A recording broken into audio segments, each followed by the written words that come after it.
Hai, Assalamualaikum warahmatullahi wabarakatuh.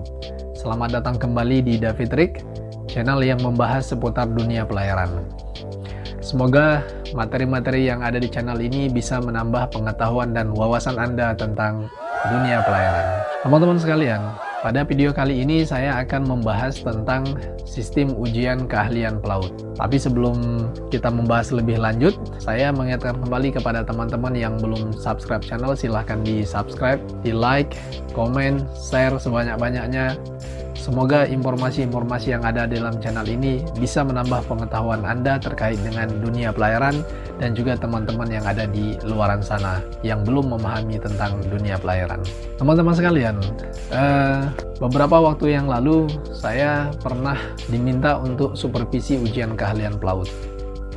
Dan di dalam grup-grup WhatsApp dan juga di dalam IG, banyak teman-teman yang bertanya, bagaimana sistem ujian keahlian pelaut dan bagaimana sistem pendidikan kepelautan, khususnya yang ada di Indonesia. Bagi teman-teman yang belum memahami tentang sistem pendidikan kepelautan atau pelayaran, teman-teman sekalian, sistem pendidikan kepelautan itu ada dua. Yang pertama itu dengan sistem pembentukan. Sistem pembentukan ini adalah orang-orang yang lulus tamatan dari SMA atau tamatan dari SMP yang belum kenal tentang dunia pelayaran, maka dibentuk menjadi seorang taruna yang nantinya mereka akan menjadi perwira-perwira pelayaran niaga di atas kapal. Kemudian yang kedua adalah dengan sistem peningkatan. Nah, sistem peningkatan ini adalah orang yang memulai dengan kursus, kemudian melanjutkan mengambil ijazah, yaitu COC, Certificate of Competency, baru nanti belayar. Dengan memiliki masa layar baru meningkatkan kembali ke jenjang yang berikutnya. Tapi banyak orang yang tidak memahami bagaimana sistem pendidikan. Di sini saya akan membahasnya khusus untuk pembentukan. Teman-teman sekalian, di dalam kurikulum kepelautan, bahwasanya pendidikan kepelautan itu 70% itu adalah praktek, 30%-nya teori.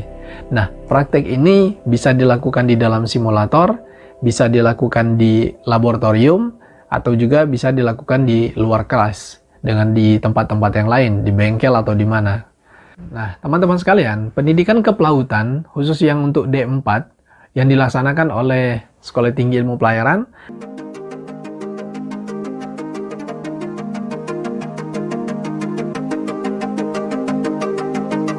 kemudian Politeknik, ada Politeknik Semarang,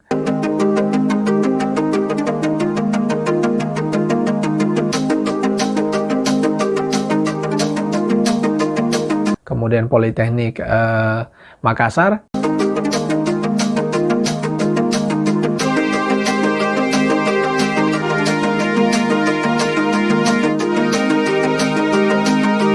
ada Politeknik Surabaya,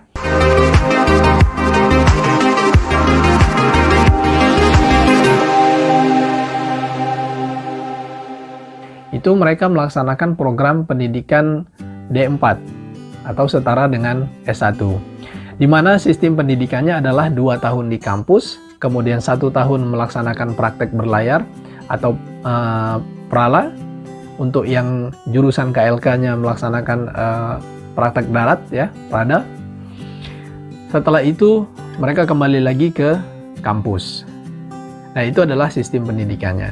Tapi banyak yang belum tahu, teman-teman sekalian, bahwasanya khusus untuk yang jurusan nautika dan jurusan teknika, ya, ini berlaku juga untuk politeknik yang menyelenggarakan pendidikan diploma 3, dan juga dulu ada balai-balai yang melaksanakan untuk program DP4, ya, untuk kelas 4 yang raw inputnya adalah dari SMP. Para taruna-taruni sebelum melaksanakan praktek berlayar, mereka harus melaksanakan ujian keahlian pelaut pra-prala.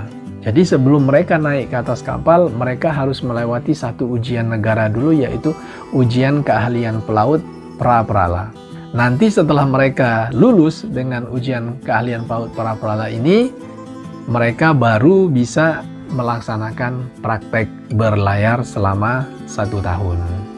Itu pun berlaku juga untuk lembaga pendidikan swasta atau kampus-kampus pelayaran swasta di seluruh Indonesia. mereka diberlakukan hal yang sama.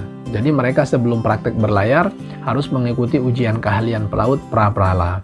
Nah, setelah mengikuti praktek berlayar selama 1 tahun, para taruna dan taruni ini kembali ke kampus untuk melaksanakan ujian pasca prala.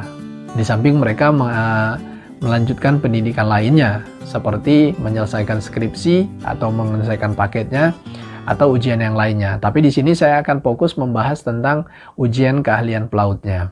Nah, teman-teman sekalian, ini ada sebuah surat yang saya pegang. Ini saya dapatkan dari teman di bagian PUKP terkait dengan persetujuan pelaksanaan ujian keahlian pelaut. Nah, di sini di mana dari DPKP atau Dewan Penguji Keahlian Pelaut telah menyetujui dilaksanakannya ujian keahlian pelaut di suatu tempat. Dalam hal ini, yang contoh yang saya berikan ini adalah pelaksanaannya di Politeknik Pelayaran Banten.